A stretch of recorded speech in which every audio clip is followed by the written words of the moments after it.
अस्सलाम वालेकुम दोस्तों, आज मैं आपको इस्लाम के अजीम सहाबी हजरत बिलाल हबशी रज़ियल्लाहु अन्हा का एक ऐसा वाकया सुनाने जा रहा हूं जो दिल को हिला देता है। हजरत बिलाल राज़ी अल्लाहु अन्हु एक गुलाम थे।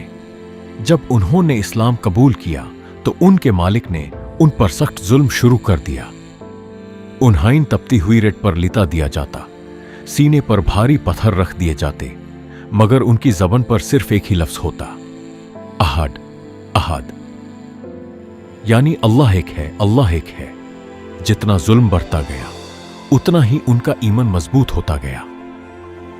आखिरकार हजरत अबू बकर सिद्दीक रज़ी अल्लाहु अन्हु ने उन्हें खरीद कर आजाद कर दिया।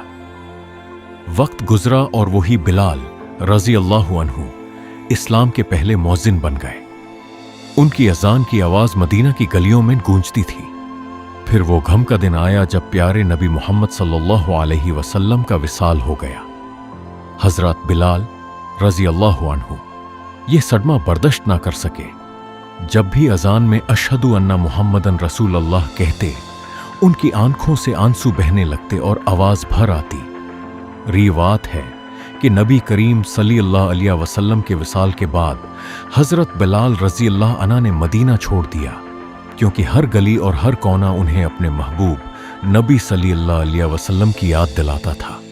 दोस्तों, हजरत बिलाल राज़ी अल्लाहु अन्हु की जिंदगी हमें सिखाती है कि सच्चा ईमान हर मुश्किल पर गालिब आ सकता है और अल्लाह और उसके रसूल सल्लल्लाहु अलैहि वसल्लम से मोहब्बत इंसान की सबसे बड़ी दौलत है।